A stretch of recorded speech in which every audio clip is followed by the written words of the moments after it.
Do we have, oh, this is on. No. Now it's on. Thank you. All right, we're going to get started, everybody. I don't want to take up too much of your time this afternoon. So I'm Jamie Schulenberg. For those of you who don't know me, I work for Aaron Collins & Associates, and we are the broker consultant that works on behalf of the trust. And so I just wanted to share a few things with you this afternoon in terms of some of the changes that have been made, some of the changes that are coming up, and then answer any questions that you might have. So I'm going to start with next. I don't have a clicker, so pardon my...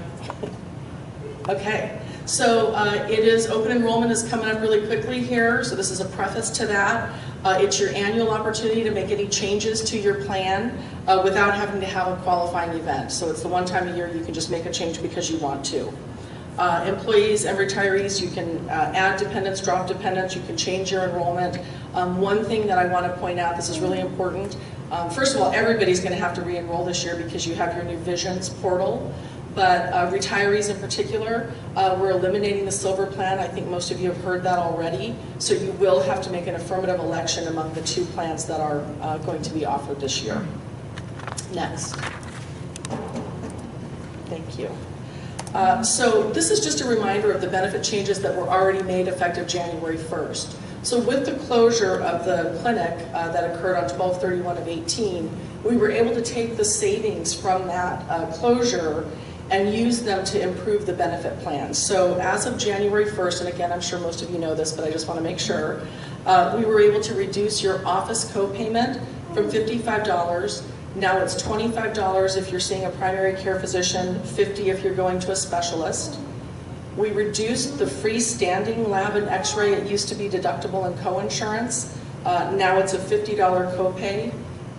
Just a quantifier on that. If you're having advanced imaging, CT scans, things of that nature, it's still deductible and co-insurance. And if you use the hospital, it's still deductible and co-insurance. So that's the freestanding lab and x-ray facilities that have the copay applied.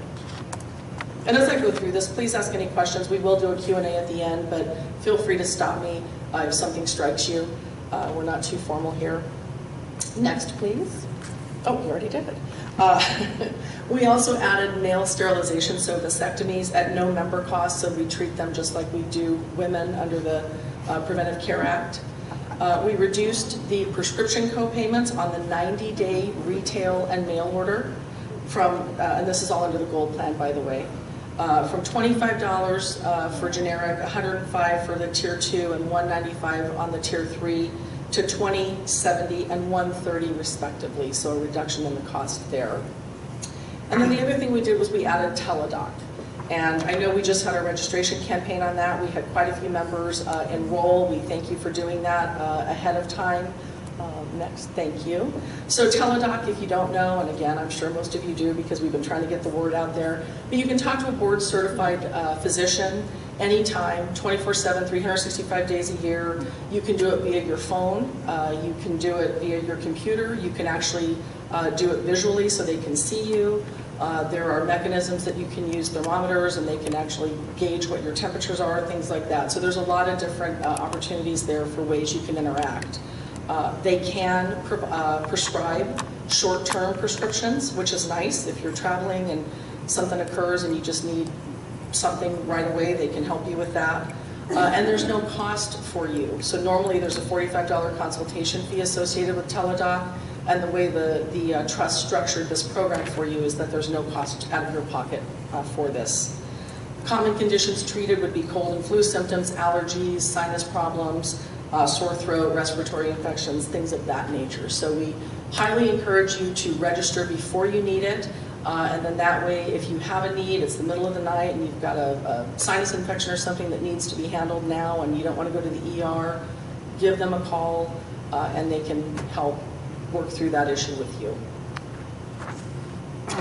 So now on to the changes that will be effective July 1st. So on the Gold Plan, we've got some additional benefit enhancements. We're decreasing the deductible. It's currently $2,500 for an individual, $5,000 for a family. We are reducing that to $750 for an individual and $1,500 for a family. We're decreasing the maximum out-of-pocket So the most you would be liable for in a given plan year is reducing from $6,500 an individual, $13,000 for a family, to $4,000 for an individual and $8,000 for a family. There is a separate prescription maximum out of pocket, so all of your prescription copays will apply toward a separate maximum. That's $3,900 for an individual and $7,800 for a family. We are eliminating the case management penalty. I don't know if you even know that that exists, but right now, does somebody have a question or is that? Okay. Right now, if you are contacted to participate in case management through American Health Group and you decline to do that, you're actually subject to a 50% penalty on all the claims associated with that condition. So although we strongly encourage you to take advantage of case management if it's offered, we're eliminating that penalty to make it more of a voluntary program. As I mentioned at the beginning, we are eliminating the silver plan, and we are implementing a high deductible health plan with a health savings account. You'll see the acronym HDHP and HSA, that's what that refers to, high deductible health plan, health savings account. That plan will have a $4,000 single deductible, $8,000 family deductible. Once you meet that deductible, that is also your max out of pocket. So your eligible expenses for the remainder of the year are payable at 100%. All of the preventive services, just like they are under the Gold plan, are covered at 100% with no member cost share. So you don't have to pay that out of your pocket. So basically, in the case of a high deductible, you go to the doctor, the in-network doctor, you present them with your medical ID card. They're going to run that claim through Blue Cross Blue Shield just like they do today under the Gold plan. You'll get a bill that says the adjusted amount after they applied the discount. Let's just say it was a $140 office visit, but after the Blues discount, it's $80. You have the ability at that time to either pay that $80 directly out of your pocket, and it applies to that deductible, or you could use your health savings account to pay for that $80 visit. So the health savings account, I'm sorry, next. I keep forgetting to say next, I'm sorry. Thank you. So a high deductible health plan is defined as a health plan that's got a deductible of at least $1,350 for an individual, $2,700 for a family, that's set by the IRS.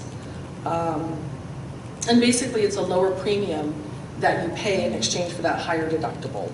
So the health savings account is intended to help pay for the deductible, to help pay for those expenses along the way. Very similar to an FSA, but much better. And then that high deductible kicks in and covers any of your catastrophic or serious illnesses and injuries, things of that nature. Next, please. So what is an HSA? This is really the best part of the high deductible health plan. So it's a type of savings account that lets you set aside money on a pre-tax basis to pay for the qualified medical expenses. Again, like a flexible spending account, FSA, but better. It can only be used if you're enrolled in a qualified high deductible health plan. So that's the difference. Next, thank you. Individuals covered by an HSA compatible health plan are eligible to contribute to a health savings account as long as they're not covered by any other non-HSA compatible health plan. So if you are a married couple and you've got dual coverage and one of those plans is not a high deductible health plan, you cannot contribute to the health savings account. So that's important to know. You also can't be covered as a dependent on another person's tax return. That does not include spouses. And you can't be enrolled in Medicare. Next, please. So some of the advantages of an HSA, a health savings account: the funds roll over from year to year. It is not use it or lose it like a flexible spending account. There's tax benefits on the contributions, earnings, and distributions. So your contributions are either pre-tax through payroll, or you can actually make a direct contribution into an HSA, and it's tax deductible on your tax return. It's portable. It follows you. This is your bank account, your money. You take it with you wherever you go. So it's tax-free withdrawals for your qualified expenses, even after your qualified coverage ends. So if you leave employment at the district and you move on to someplace that doesn't offer a high deductible, you can still use those monies in that HSA to pay for qualified medical expenses. And if you reach a certain dollar level in your HSA, you can actually invest those funds, and then they earn more money through that process. So some possible disadvantages, thank you. Money isn't available for use until it's deposited into your account. So this is another significant difference from a flexible spending account where the money is available immediately. It's only available when it's deposited. And you're responsible for your account. It's your bank account. If you use those funds for anything other than qualified expenses, you're subject to income tax and penalties. So be careful, although it's pretty easy. We talked about this a little bit, how you can contribute. You can contribute through a payroll contribution. You can contribute through a personal account by just depositing money into the account. And then if you're over 55, you can do make-up or catch-up contributions similar to like a 401k or a 457, up to $1,000 annually in addition to what's set by the IRS. In 2019, you can put aside $3,500 if you're enrolled for single coverage, and you can set aside $7,000 if you have family coverage. The district has actually agreed to provide a contribution to the health savings account for those members who enroll in that program, $320 annually, and that's basically the difference in premium between the gold plan and the high deductible. So that's a pretty good deal. In terms of using the account, you'll get a debit card when you enroll, when you sign up. So you can use that debit card for those expenses if you're at the doctor, if you're at the hospital, whatever. Or there's also online banking. So if you get a bill and you just want to go onto your online banking portal and have them send a check, you can do that. I personally kind of pay the stuff out of my own pocket and then save it up. And when I'm going to Vegas or someplace, I just write myself a little check. So it's a nice way to do it. In terms of qualified expenses, really similar to flexible spending account. Doctors and hospital visits, obviously, medical equipment. You can use it for dental and vision care, medication. A little bit different from flexible spending. You can use these funds to pay your premiums if you go on the COBRA, continued medical insurance. You can also use it to pay for your Medicare supplemental plans as well, premiums for those. So there's a lot of different ways you can use this that you can't do under a flexible spending. All right, questions so far? Okay, we're gonna bring Sherry up. She's hiding, she moved. We're gonna show you a little bit about the new Visions portal, and then we'll wrap it up with questions.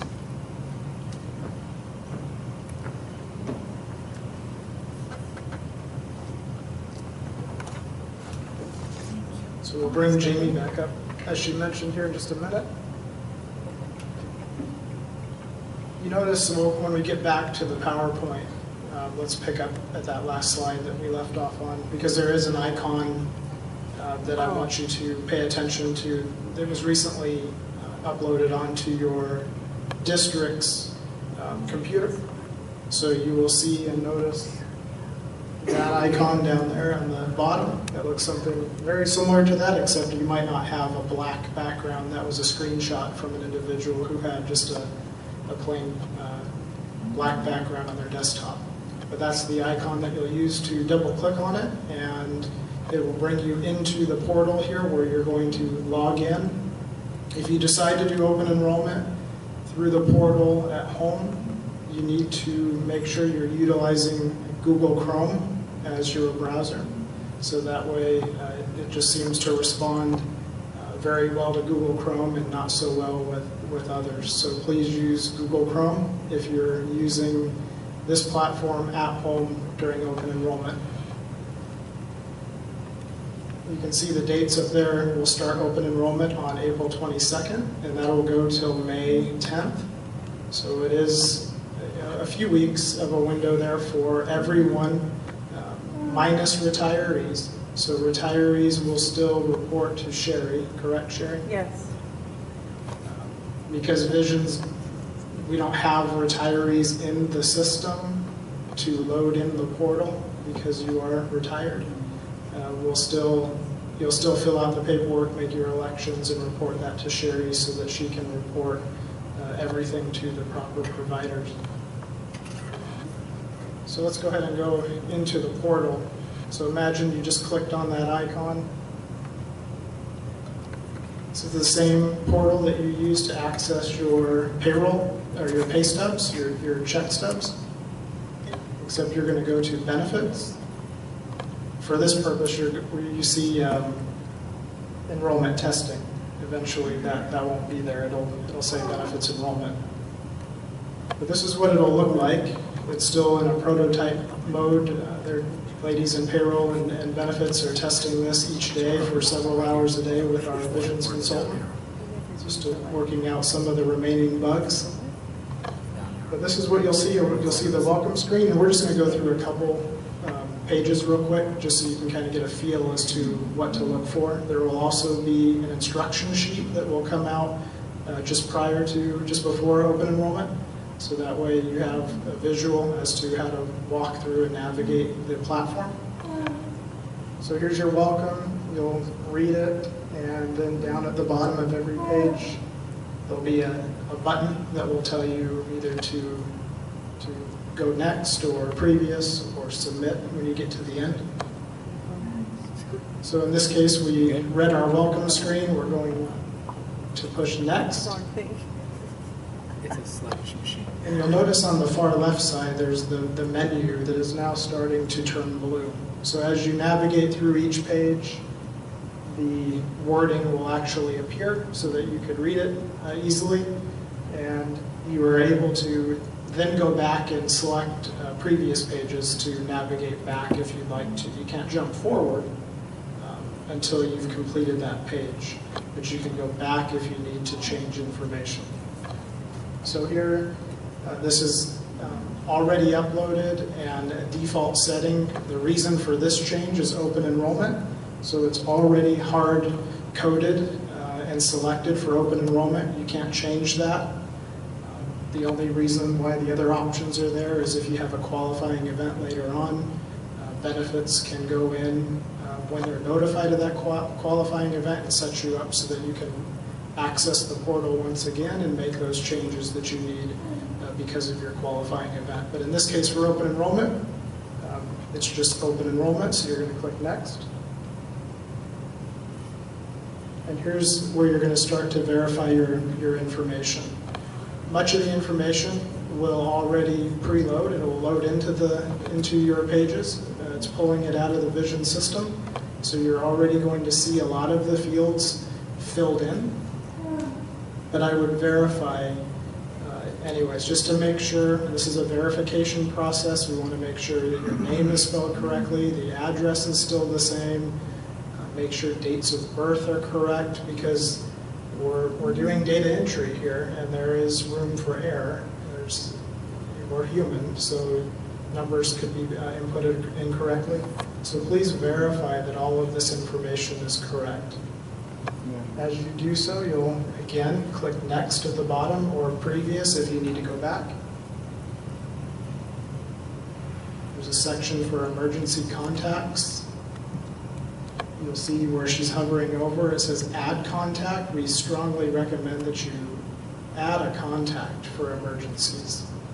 Please don't, we're just asking, it's so much easier, it's to your benefit to actually name an emergency contact, just in case. So once you do that, actually, can you go to add, just so they can see? Go where? Uh-oh. You want to do add.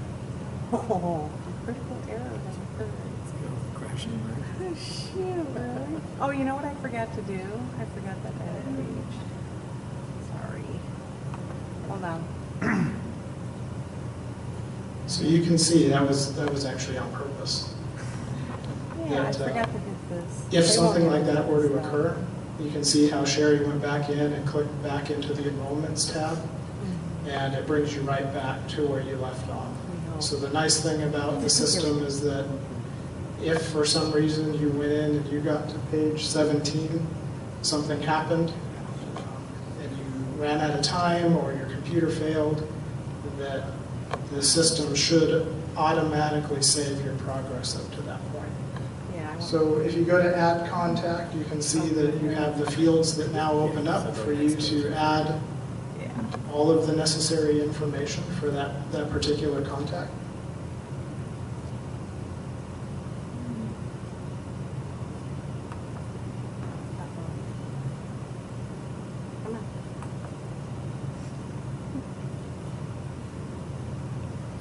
can see that you have required fields. When you see the red exclamation points pop up, these are required fields, so you'll need that information. Something that you might want to just think about now and start gathering that information, as April 22nd will be here before we know it, is go ahead and start gathering names, full names, birth dates, social security numbers, those types of things, so that you have that just kind of ready to go for this process. That way you're not scrambling at the last minute to try to locate those numbers.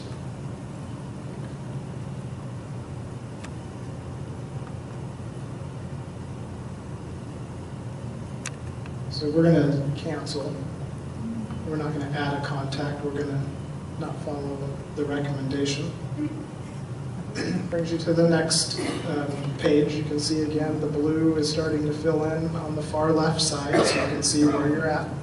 You can see what's coming, what screens you've not yet accessed.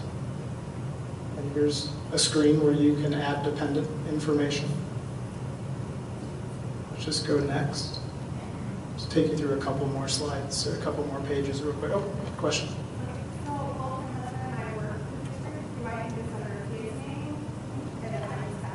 That's a great question. We're actually working with the consultant right now to format this so that as you access these pages, it'll ask you those specific questions, so it'll walk you through specifically what you need to do. But we're in the process. I'm not sure, at least I haven't seen it yet. I'm sure Bonnie and Sherry have seen the prototype for it, but that is something we're working on. So we can try to make it as user-friendly and as streamlined as possible, and so that you're not duplicating what your spouse is putting in as well. Right. So Sherry, do you have an update on that? Yeah, well, yeah, there's going to be a section called Married Couple, and it'll have the instructions. We might be getting to it here. I'm not sure how far we're going to go, but watch for married couple information when you're enrolling. Let's just go ahead and next. Let's see if we can get to that.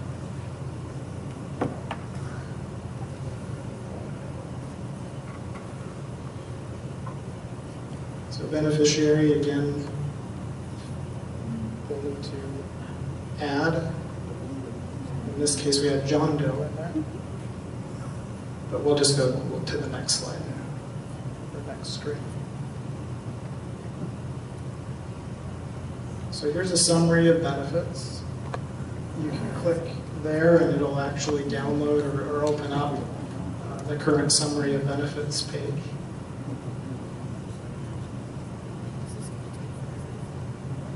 can see exactly the benefits that Jamie just reviewed. The nice part about this portal is it's always there for you to go back and reference, because 6 months from now, you may not remember what you chose or who you put in as a dependent or who that beneficiary is. And you can go back in and look at this information.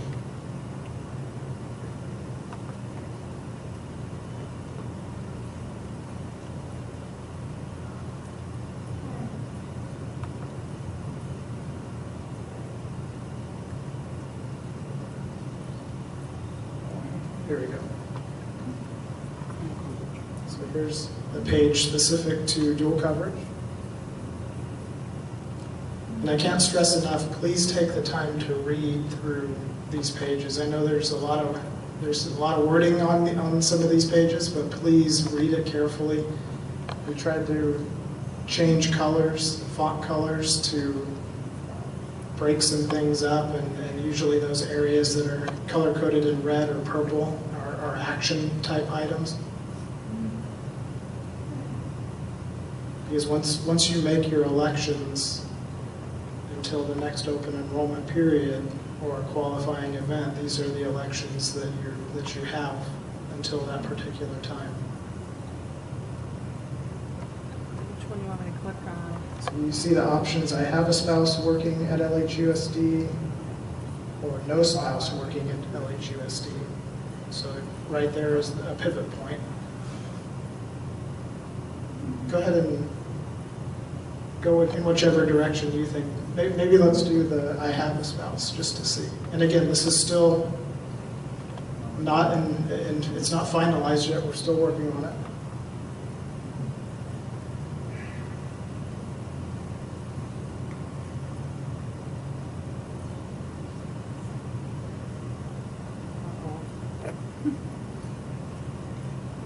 Oh, here. It's just slow.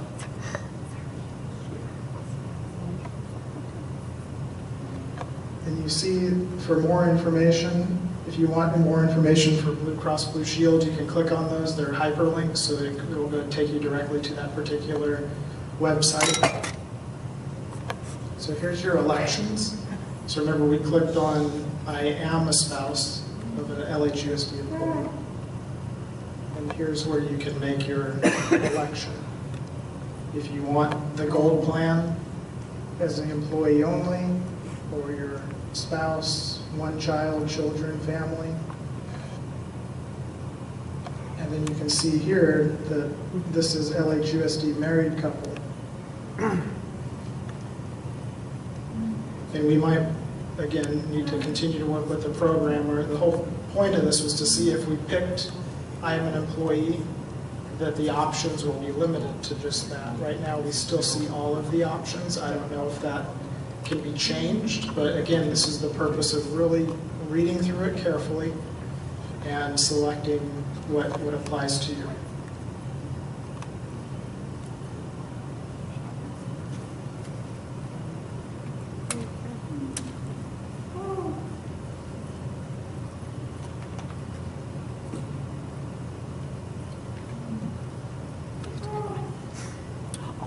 So it does tell you you have to make a selection to move forward. Okay, let's do it.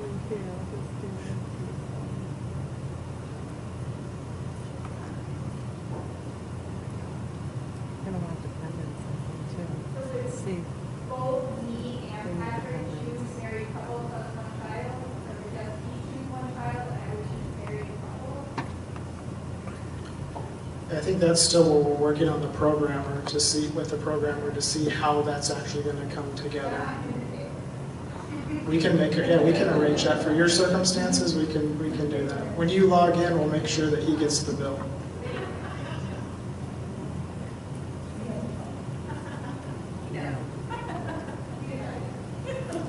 So the point to all of this was just to simply show you the platform, the portal. We won't go too far because you can see the pages are pretty much the same. It's just different content on each of the actual pages. We'll get into vision and dental and voluntary options as well.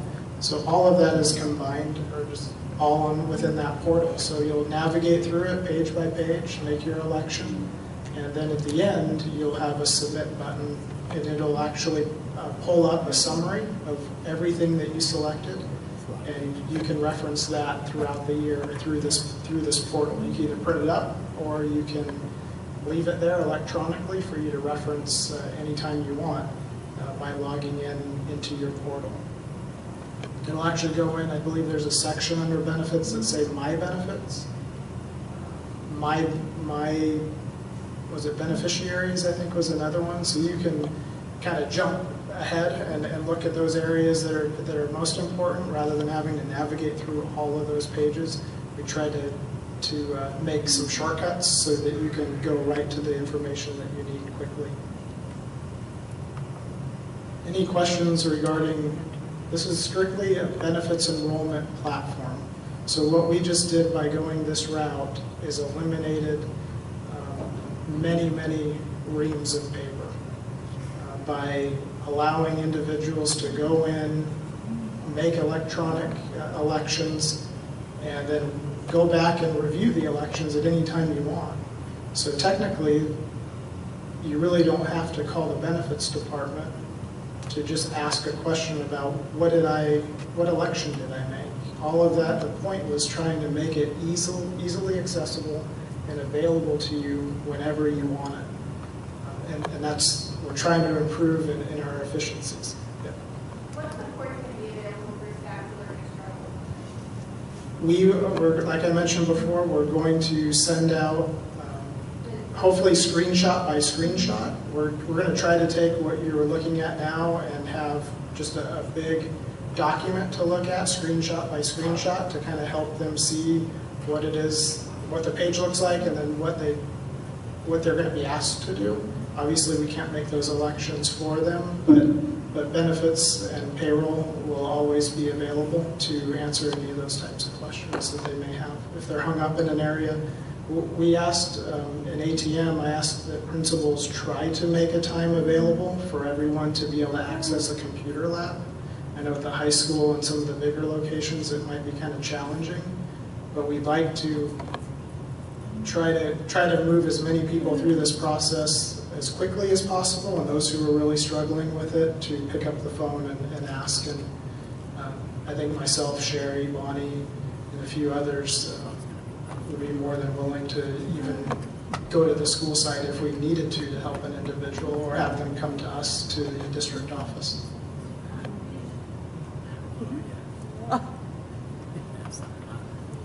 Any other questions? So we'll have Jamie come back up if there are any questions specific to her area of the benefit changes. That would be it. This is recorded. We will eventually find a home for this somewhere, I believe, on the L drive. We'll send out an email to let you know exactly where the recording will be and where the PowerPoint will be located as well. Hopefully it'll be in the same location. That's the plan. Yes? Process, I'm really concerned about creating all of that.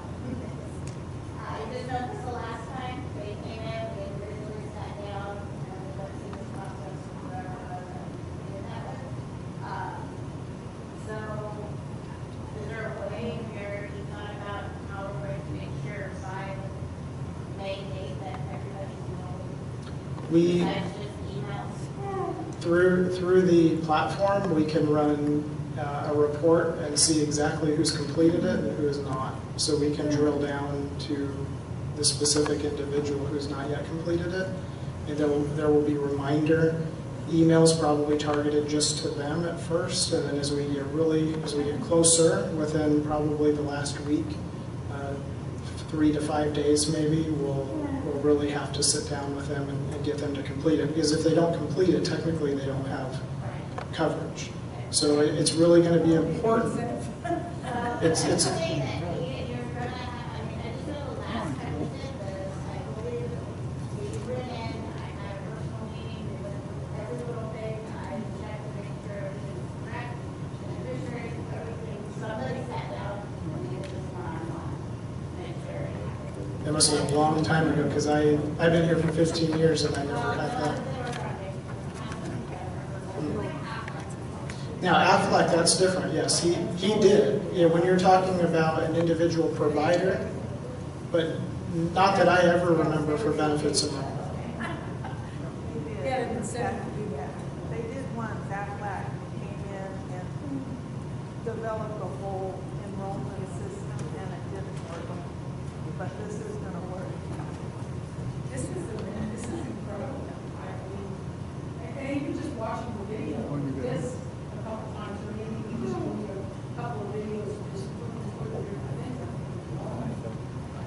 think. We've gone through it a few times, and I can't stress enough, read it and be mindful of what box you're going to check, and then there's a summary page at the end, and just make sure it makes sense. And then if you're nervous and you're not sure, then pick up the phone and call or send an email, and we'll do everything we can to help those who are in need. But you saw an example there. It wouldn't let Sherry move on unless she made an election. So she tried to click next, and it wouldn't let her go. Yes. For those staff members that are still paper, want to have a physical policy in hand, is there a way for them to get a printed version of this, like they have a record at home? Versus, I know it's all digital. Yeah, they can, at the end, when they click on the summary, there's, you can print it up. So they can print it up, or, I mean, I hate to push it back to benefits, but they're always able to access it. So yeah, if they can't print it up at home, they don't have a printer or something like that, or they're having trouble printing it up at work, I would just say pick up the phone and call benefits, and we can get that form. Yeah, on step 23, the very last step, to it now, down here, you'll be able to print exactly what you did, and it'll all be on a page, and you'll just review it, and if it looks fine, you'll submit, and then you'll always have that. That'll give you itemized what you chose. Yeah. Any other questions? What? Oh, yes, sorry. For us, if we can't get on the L drive, The the custodial staff? custodial staff, Okay. yeah, so I don't know, unless somebody can help us find a way to get in there so that we can get on and do this, or Well, is it not, is that what you're gonna no, send this is all going the? to be an iPad. No, this will be This would be on, nice visions, but I mean, what were you sending to the L drive? the L drive would be a copy of this recording right here. So Oh, we're recording this right now, so those who were not in attendance or those who want to review it can go back and watch it. But then also the PowerPoint that Jamie was going through will also be on the L drive. And for something as simple as a PowerPoint, an admin could forward that on to those who, Can you do that? yeah, the PowerPoint can be forwarded. Okay. The video might be a little too big, so we'd have to see. Yes?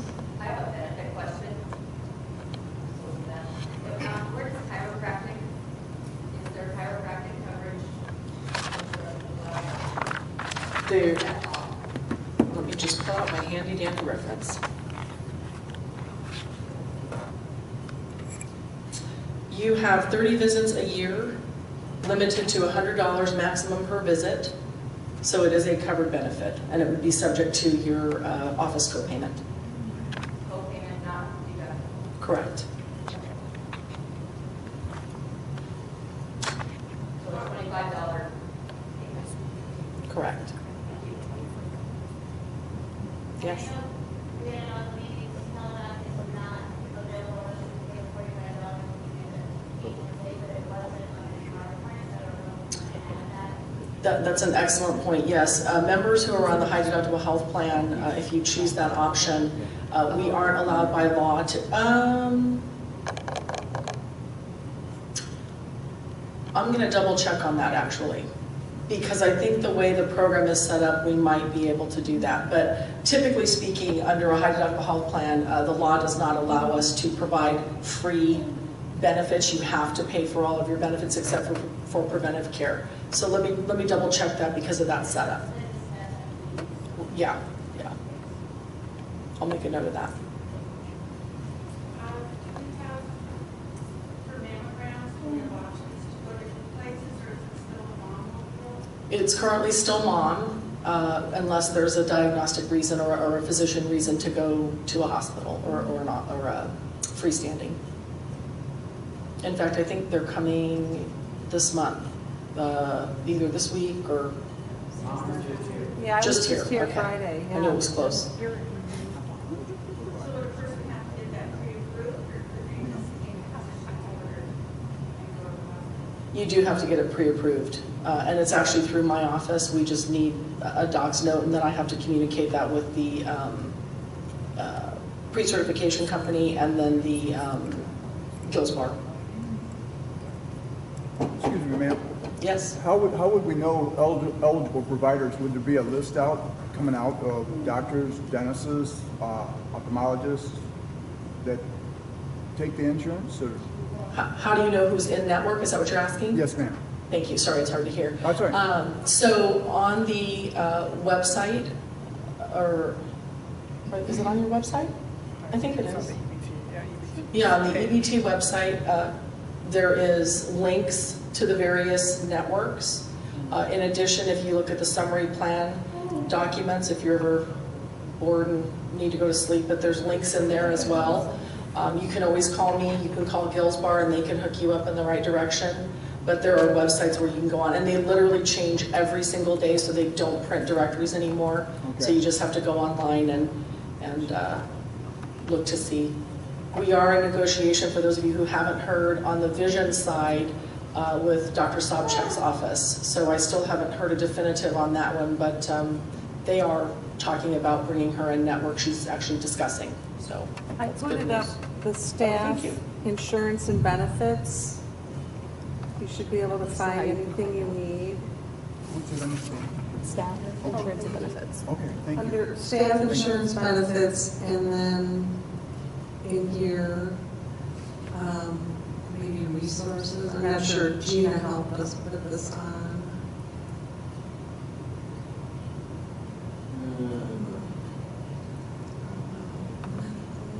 I'm not sure, somewhere around here. And if it's not, we'll get it up there.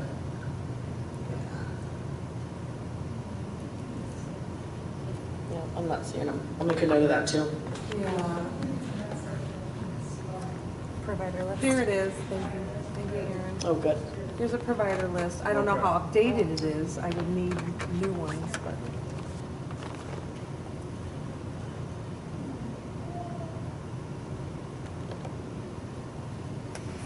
There, that's the one I That's think nice. Marcia gave us. Marcia, I think you gave us this one. Yeah, I think there's actually a more creative. Okay, if I have it, then I can add it. Yeah, I think we've got a hot link that you should put that.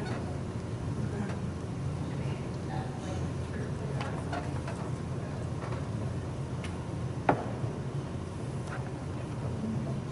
I'll make sure we get links to all of the provider networks. Thank you. Yes, so tell me again the doctor's name, I'm sorry. So, Yeah? so we have permission from the provider that's moving into the 89 Civic Center building. Dr. Siddiqui in Lake Havasu Primary Care is moving into the Oklahoma Wellness Clinic building. They're doing construction now. That's going to be open June 1st. And he's adding another provider there. But it's a family practice, so it's, babies to seniors. And his current office is 1830 Mesquite.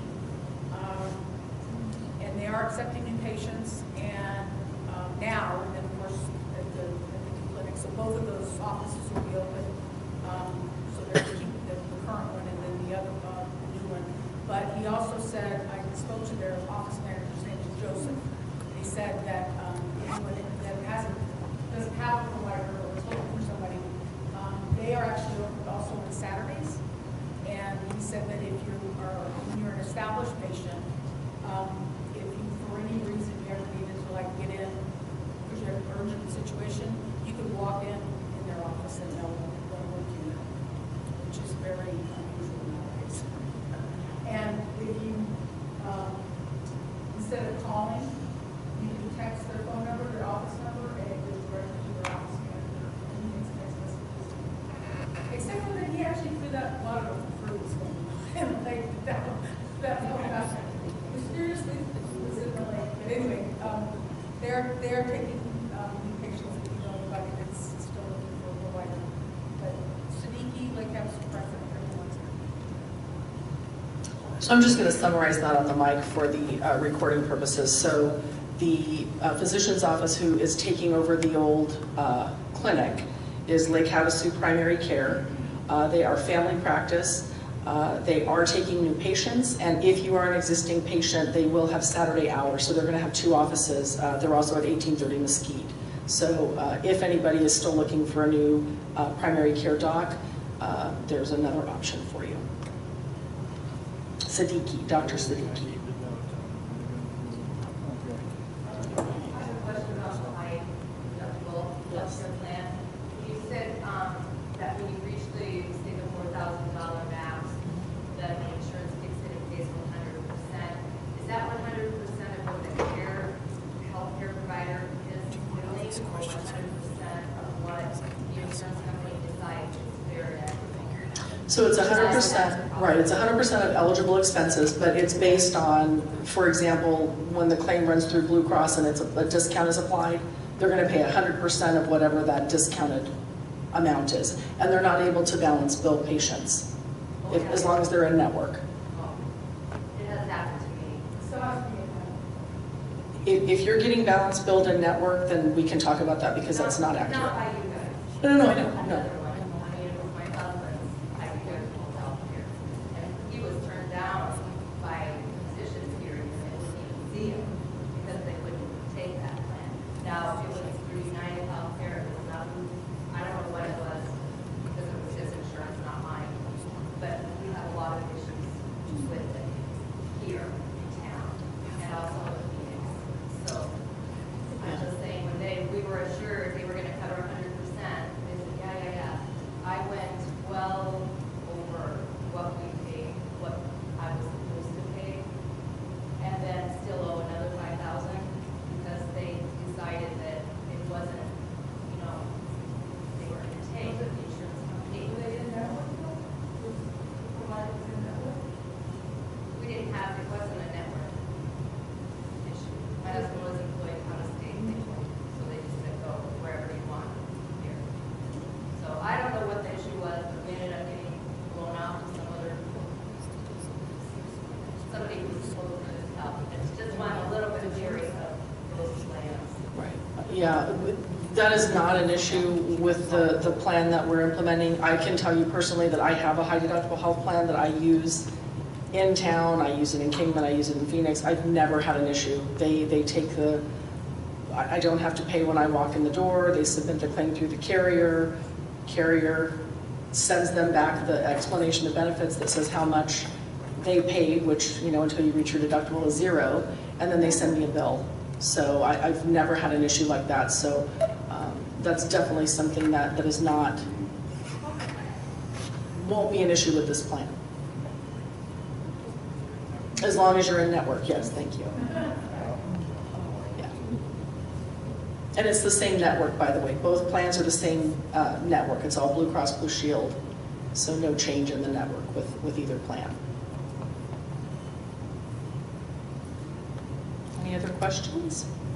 Yes? Could you please explain the difference between Blue Cross saying these are the usual and customary charges, so this is what's allowed versus the discount? Well, you shouldn't have usual and customary charges using Blue Cross. As long as you're in network, Assuming it's in network. assuming it's in network, they've contracted with physicians and facilities to pay a certain rate. And that's the rate. Usual and customary is mostly used if you're out of network, even in an emergency situation. If it's outside the network, they'll typically pay a percentage of usual and customary in order to satisfy that bill. Okay, so they agree that they'll pay that much, and then the provider should not be billing over that? If they're in network, the provider cannot balance bill you. Okay. And that's true on the high deductible and the gold plan. Any other questions? All right, so your open enrollment starts April 22nd. You'll be getting an open enrollment guide. You'll be getting instructions on how to go through that portal so that you can all enroll. And then we're always available for questions if something comes up. Thank you very much.